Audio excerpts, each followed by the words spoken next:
Segundo Crônicas 14, versículo 9 ao 12. Zerá, o etíope, saiu contra eles com um exército de 1 milhão de homens e 300 carros e chegou a Maressa. Então Asa saiu contra ele e ordenaram a batalha no vale de Zefatá, perto de Maressa. Vamos juntos? E clamou Asa ao Senhor seu Deus e disse: Senhor, além de ti não há quem possa socorrer numa batalha entre o poderoso e o fraco. Ajuda-nos, pois, Senhor, nosso Deus, porque em ti confiamos, e no teu nome viemos contra esta multidão, Senhor. Tu és o nosso Deus, não prevaleça contra ti o homem. O Senhor feriu os etíopes diante de Asa e diante de Judá, e eles fugiram. Diga graças a Deus. Pai bendito, obrigado pela tua palavra. Oramos, invocamos o teu nome para que o Senhor, mais uma vez, fale conosco e que a tua palavra, ela venha alcançar o nosso coração e que seja para nossa edificação, para a edificação do teu povo e para a glória do teu nome, Pai. É o que te pedimos, em nome de Jesus, que todos digam amém, amém. Glória a Deus. Vamos no seu lugar. Obrigado. Uma das coisas mais maravilhosas, mais fascinantes, é você estudar as orações na Bíblia. Talvez você nunca tenha feito isso ainda. Aberto a sua Bíblia e procurado orações para que você possa ler. Você vai ver que logo no início, logo em Gênesis, no capítulo 18, você encontra ali Abraão. E Abraão está ali orando. Abraão está intercedendo pelo seu sobrinho Ló. E aí você vai caminhando pela Bíblia e você vai encontrando orações. E aqui, o livro das Crônicas, ela registra a história dos reis de Israel. Não apenas o livro das Crônicas, mas também o livro dos reis. E eu desafio você então nessa semana a ler as orações que foram feitas por esses reis. E logo você vai ver e perceber que nós aprendemos a orar orando. E nós aprendemos a orar com quem ora. Lucas 11, numa certa feita, os discípulos se aproximaram de Jesus e disseram a ele: Mestre, ensina-nos a orar. O maior meio de graça que Deus deu ao seu povo foi a oração.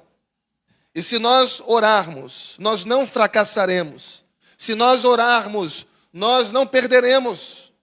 Toda vez que você ora, você vence. Toda vez que você prevalece em oração, você também prevalece diante das impossibilidades da sua vida. Então, meus amados irmãos, a vida cristã é impossível sem oração. Há alguns séculos atrás, os puritanos, eles já diziam que a oração é o oxigênio da vida cristã. Ou seja, se nós oramos, nós vivemos, mas se nós não orarmos, nós morreremos. E a oração, então, ela precisa estar na agenda do pastor da igreja. A oração precisa estar na agenda da liderança da igreja. A oração precisa estar na agenda do povo da igreja. A maior atividade do diabo contra a igreja é impedir que a igreja ore. A maior atividade do inimigo é impedir que você ore, que eu ore. O que está no topo da sua agenda é exatamente isso, atrapalhar a nossa vida de oração. O diabo faz tudo o que ele pode para a igreja não orar e para você não orar. É por isso que quando dificuldades acontecem na vida de muitas pessoas, a primeira coisa que lhes sobrevém, ela desanima de orar. Ela desanima de ler a Bíblia. Ela desanima de buscar a Deus. E quando você pergunta para ela o que está vendo, ela fala: eu estou desanimado porque eu estou enfrentando lutas. Exatamente quando ela deveria pensar ao contrário. É porque eu estou enfrentando lutas. É que eu estou orando mais. É que eu estou lendo mais a Bíblia. É que eu estou buscando mais a Deus. Então, meus amados irmãos, eu quero chamar a atenção de vocês a essa oração que o rei Asa faz. aqui no texto que nós lemos. Diz o texto que Zerá, que era o rei etíope, ele saiu contra eles. O rei Zerá, junto com seu exército sobremodo numeroso, saiu contra o povo de Deus. E logo aqui de cara, você vai perceber que o inimigo ele está sempre saindo para batalhar contra o povo de Deus. Os nossos inimigos, eles estão sempre prontos, sempre preparados a batalhar contra nós. A vida cristã não é um mar de rosas. A vida cristã não é um parque de diversões. A vida cristã é batalha espiritual. 24 horas. Constantemente. O diabo está trabalhando para roubar a nossa paz. Constantemente ele está trabalhando para tirar a nossa paz. E 1 Pedro capítulo 1, versículo 8, vai dizer que ele está ao nosso derredor. 24 horas, insistentemente, constantemente, pretendendo nos devorar, nos destruir. Mateus 26 e 41 vai dizer, vigiai e orai, para que vocês não caiam em tentação. Vigia, ora, para não cair em tentação.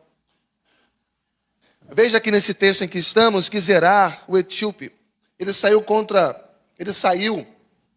um exército de 1 milhão de homens, com 300 carros de guerra. E diz o texto que ele chegou até a Maressa. 1 milhão de homens. E 300 carros de guerra. Essa batalha jamais ela poderia ter sido vencida por Israel. É impossível vencer um exército desse com a força do seu próprio braço. Jamais. E aqui a gente vai perceber outra verdade. Que existem coisas na minha vida e na sua vida. Existem coisas na igreja, na família, que jamais serão vencidas se não for através da oração. Você pode ter vencido coisas na sua vida. Você estudou bastante e venceu e conseguiu um diploma. Você batalhou bastante e conseguiu um cargo melhor. Você batalhou bastante para construir a sua família, para construir um patrimônio. Tudo isso, até um certo ponto, de um certo modo, foi construído com a força do seu braço, com a sua inteligência, com a sua disposição. Mas existem vitórias na nossa vida que só foram alcançadas pela oração. Eram impossíveis de conseguir com a força do nosso braço. Deus é soberano e decidiu agir assim. Existem coisas na nossa vida que nós vencemos sem mesmo nós pedimos a Deus. Existem bênçãos na sua vida que foram conseguidas, Deus te abençoou, mesmo sem você orar. Mas foi fruto da misericórdia e da graça de Deus. Mas existem coisas na sua vida que só foram alcançadas pela oração. Deus decidiu que existem bênçãos que Ele só libera para nós, se nós orarmos. E aí a gente precisa aprender alguns princípios sobre como orar diante dos impossíveis. Porque existem momentos da nossa vida que parecem ser muralhas intransponíveis. Que parece que nós chegamos num ponto até aqui e não mais. Tudo que você faz não avança mais. Tudo que você faz não prospera mais. Tudo que você faz não consegue, não alcança mais. Chegamos ao limite. Então, como nós podemos orar diante dos impossíveis? Veja no versículo 11, que Asa clama ao Senhor seu Deus e diz, Senhor, além de ti, não há quem possa socorrer numa batalha entre o poderoso e o fraco. Além de ti, não há outro. Nós não conseguimos por nenhuma outra pessoa. Nós não conseguimos por nenhum outro método. Nós só conseguimos com o Senhor. Então, a primeira coisa que devemos aprender diante do impossível, o primeiro princípio é que nós dependemos totalmente de Deus. Diga isso, eu dependo totalmente de Deus. E aí você vai ver que você pode ter até mesmo recursos. Você pode ter amigos, você pode ser influente, você pode ter relacionamentos. Essas coisas, elas nos ajudam até um certo ponto da nossa vida. Mas ela jamais poderá nos ajudar no momento crucial, das dificuldades da nossa vida, que é o que chamamos do momento do impossível, das impossibilidades. Nada dessas coisas pode nos ajudar senão Deus. Senão Deus. Avança um pouquinho nas suas páginas, encontra o capítulo 20, segundo Crônicas 20, versículo 2. Então vieram alguns que avisaram a Josafá, dizendo: grande multidão vem contra ti, da além do mar. Então Josafá teve medo. E quando ele teve medo, ele fugiu. Quando ele teve medo, ele abandonou. Quando ele teve medo, ele tremeu na base. Quando ele teve medo, ele desistiu. O texto diz que quando ele teve medo, ele se pôs a buscar ao Senhor. E ele apregoou um jejum em todo o Judá. E versículo 12 vai dizer: ah, nosso Deus, acaso não executarás tu o teu julgamento contra eles? Agora olha só o que ele diz, irmãos. Porque em nós não há força para resistirmos a esta grande multidão que vem contra nós. E não sabemos nós o que fazer.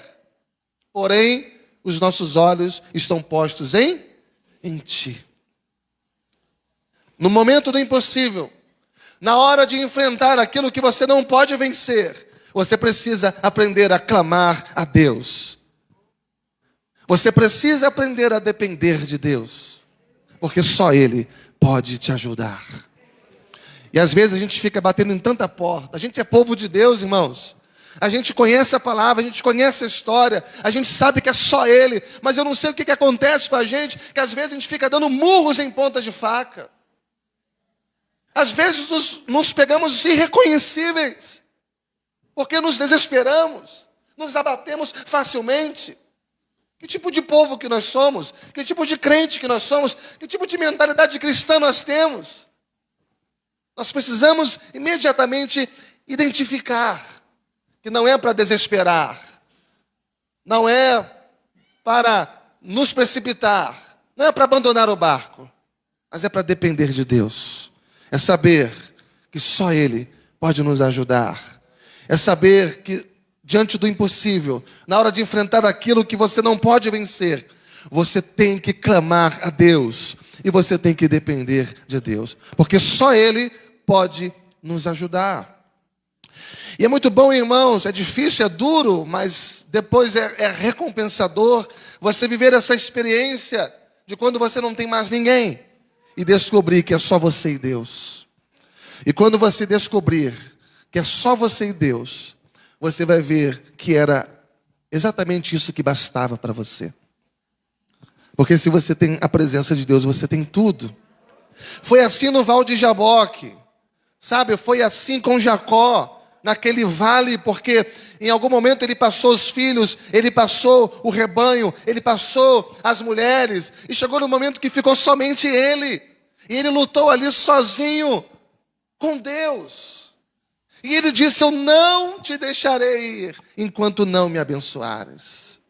Então, meus amados irmãos, prestem atenção, diante do impossível, nós devemos orar na certeza de que só Deus pode nos socorrer. Só Deus pode nos socorrer.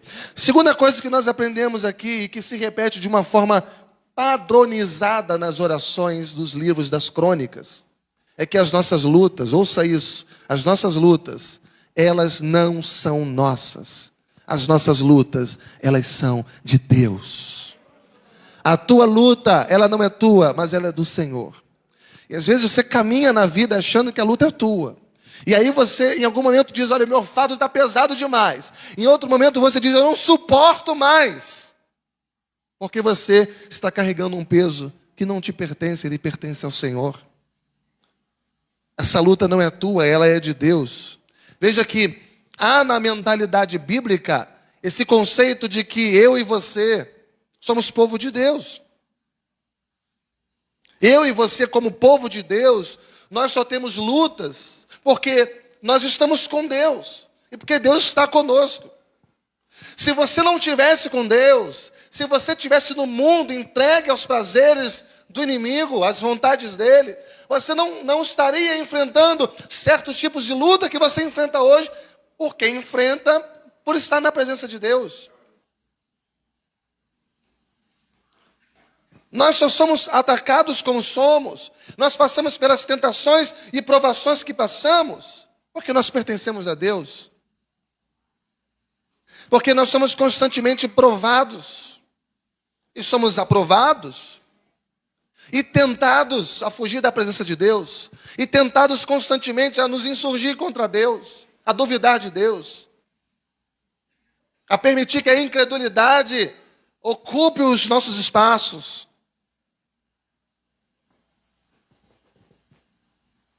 Nós temos o hábito de achar que os meus problemas são meus problemas. As minhas lutas são minhas lutas. Mas a Bíblia não é assim. A Bíblia não pensa assim. O conceito bíblico não é esse.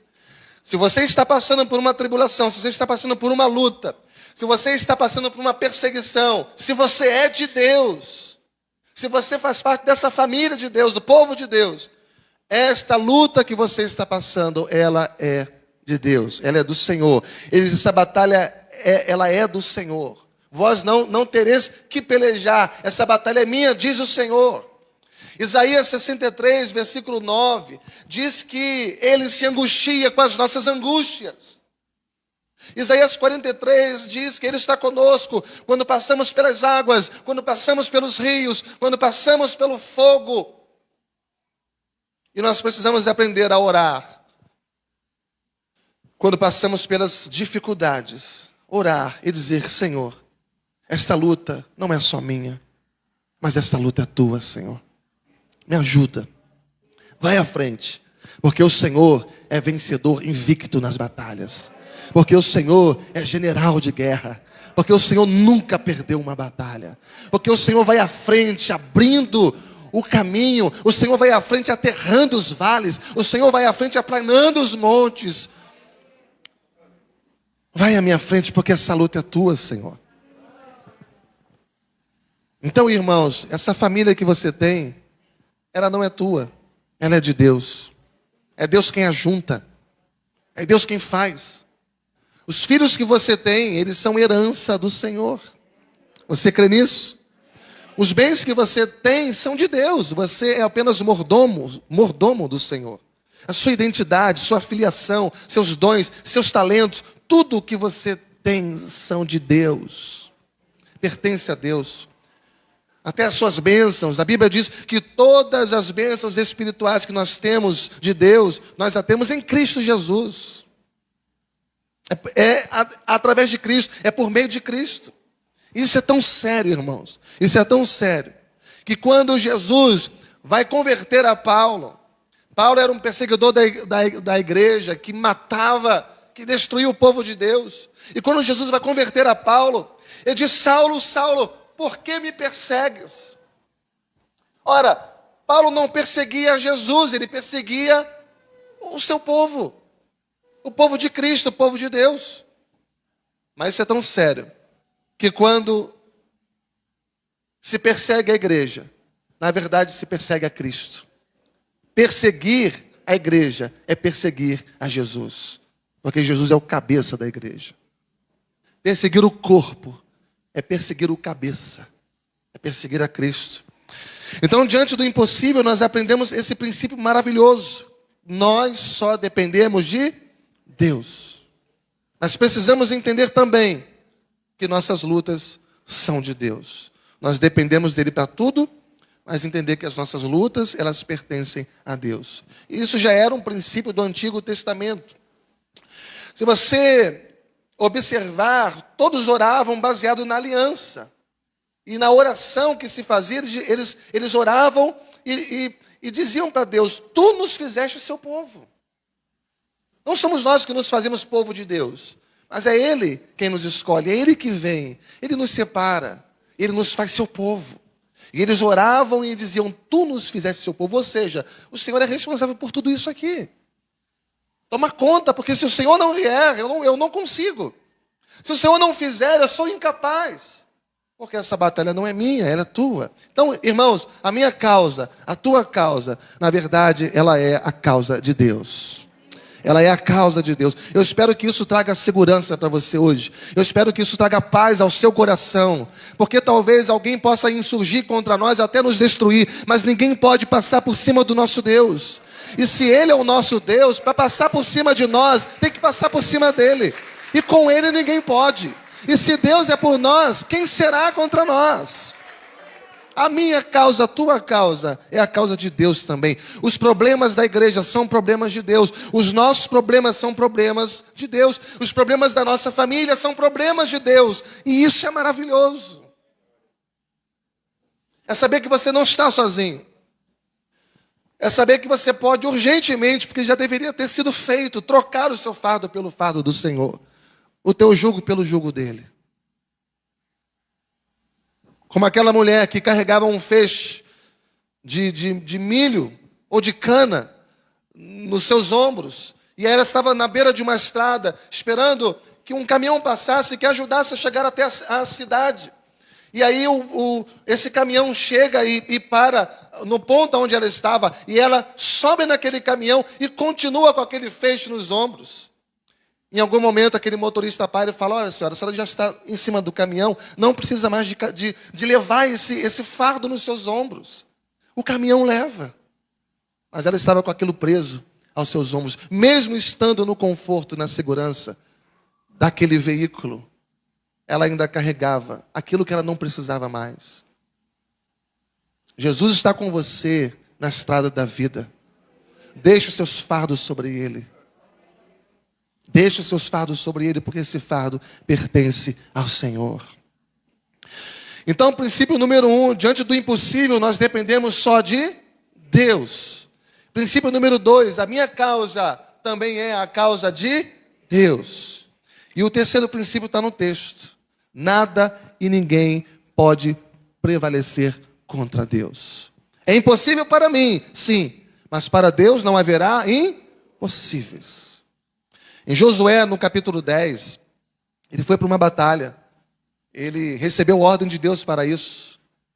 E Josué 10 e 12, ele diz assim: então, Josué falou ao Senhor no dia em que o Senhor os entregou, os amorreus, nas mãos dos filhos de Israel. E disse na presença dos israelitas: sol, detente em Gibeão. E tu, lua, no vale de Aijalon. E o sol se deteve, e a lua parou, até que o povo se vingou dos seus inimigos. Não está escrito isso no livro dos justos? O sol, pois, se deteve no meio do céu, e não se apressou a pôr-se quase um dia inteiro. Não houve dia semelhante a esse, nem antes nem depois dele, tendo o Senhor assim atendido a voz de um homem. Tendo assim o Senhor atendido à voz de um homem, porque o Senhor pelejava por Israel. O eixo da terra parou, porque um homem orou. Um homem sujeito às mesmas paixões que nós somos. Um homem tão frágil como nós. Um homem com as mesmas fraquezas que nós temos. O eixo da terra parou, porque um homem orou. E ele orou porque ele estava numa peleja. E esta peleja não era dele. Essa peleja era de Deus. A oração nos foi dada para que a vontade soberana de Deus se cumpra em nós. Então entenda que dentro da economia divina, a oração é um instrumento da soberania de Deus. E John Piper, ele explica isso muito bem, quando ele diz que a oração é um instrumento para Deus exercer a sua soberania. A oração é um instrumento para Deus exercer a sua soberania. Ou seja, quando você ora, você não está contra a vontade de Deus, em favor da sua vontade. Quando você ora, você não está defendendo as suas vontades. Quando você ora, você está concordando que Deus seja soberano sobre a sua vida. Que Deus realize a vontade dEle, somente a vontade dEle sobre a sua vida. Quando você ora, você está se submetendo à vontade de Deus. Quando você ora, você está dizendo que Deus é soberano e que somente Deus é poderoso para fazer na sua vida. Louvado seja Deus. Em Isaías 37 e 36, quando Deus responde à oração de Ezequias, ele envia apenas um anjo. Apenas um anjo mata 185 mil assírios numa única noite. Simplesmente porque Senaqueribe afrontou o exército do Deus vivo. O único Deus e verdadeiro Deus. Deus está com o seu povo. Deus está conosco, irmãos. Diz amém aí. Esse amém está muito fraco, irmãos. Amém. Deus está com o seu povo. Deus está conosco. E quando Deus se revela na oração de Salomão, em 2 Crônicas 7,14, ele diz: se o meu povo que se chama pelo meu nome, se o meu povo que se chama pelo meu nome, ou seja, irmãos, nós somos um povo e nós temos um nome. Você não está largado nesse mundo, nessa vida. Você não é um transeunte. Você não é qualquer tipo de pessoa, não faz parte de qualquer tipo de povo. Nós somos o povo de Deus. E nós temos um nome, nós somos chamados pelo nome do Senhor. E Pedro vai dizer que nós somos nação santa. Pedro vai dizer que nós somos geração eleita. Ele vai dizer que nós somos propriedade exclusiva do Senhor. É isso que você é. Você é o que a Bíblia diz que você é. Quando Deus reunia o seu povo, no final, Ele abençoava o seu povo com a bênção araônica. Por quê? Porque nós temos um dono. Porque nós temos um Senhor. Porque nós temos um nome. E esse povo tem propriedade. Não é um povo largado, nós temos um proprietário. Deus, o Senhor de todas as coisas, Todo-Poderoso. Ele é o nosso dono e Ele está conosco. Pare de lutar sozinho. Pare de lutar sozinho. Talvez você esteja tão cansada porque você até hoje está tentando lutar sozinho. Pare de achar que você vai resolver isso sozinho. Pare de achar que você vai resolver isso com a força, somente com a força do seu braço. Pare de querer ensinar a Deus como que o negócio tem que ser feito. Porque muitas vezes é assim que nós oramos: Senhor, faz isso, Senhor, faz aquilo, Senhor, eu preciso disso, eu preciso daquilo, eu preciso que o Senhor faça desse jeito. Nós queremos ensinar Deus como que o negócio é feito. Não precisa, Ele é soberano e Ele sabe o que faz. É importante orar, não para que Deus saiba o que você está passando, porque Ele sabe, mas é para que você saiba que aquilo foi colocado nas mãos dEle. E aí você precisa descansar. Quarto princípio, já chamando os amigos músicos aqui para cima, por gentileza. Quarto princípio, nosso texto base, volta lá, 2 Crônicas 14, 12, o que diz lá? O Senhor feriu os etíopes diante de Asa e diante de Judá, e eles fugiram. O Senhor feriu. Deus fere os nossos inimigos. A vingança não pertence a você. A vingança pertence ao Senhor. Deus fere os nossos inimigos. E por que isso? Porque todas as nossas lutas diante do impossível, é Deus quem luta por nós. Ouviu isso, irmão? Todas as suas lutas diante do impossível, é Deus quem luta por você. E é Deus quem luta através de você. Abra sua Bíblia em 2 Crônicas 32, e agora a gente vai ler junto em alta voz. 2 Crônicas 32, versículo 7. 2 Crônicas 32, vamos ler versículo 7 e versículo 8. Acharam? Amém? Vamos juntos? Sede fortes e corajosos, não temais, nem vos assusteis por causa do rei da Síria, nem por causa de toda a multidão que está com ele. Porque um há conosco maior do que o que está com ele. Com ele está o braço da carne, mas conosco o Senhor nosso Deus, para nos ajudar e para guerrear as nossas guerras. O povo cobrou ânimo com as palavras de Ezequias, rei de Judá. Louvado seja Deus. Ele guerreia as nossas guerras. Com os nossos inimigos está a força do braço, mas o nosso Deus está conosco para nos ajudar. Oh, louvado seja Deus, porque as nossas guerras são do Senhor. Jesus nos incentiva. Ele diz: pedi, pedi, dá-se-vos-á, porque todo aquele que pede, recebe. Deus, irmãos, é maravilhoso. Se nós, como os pais imperfeitos, nós sabemos dar coisas boas aos nossos filhos, quanto mais Ele, é o Pai perfeito, não nos dará tudo o que precisamos. Amém.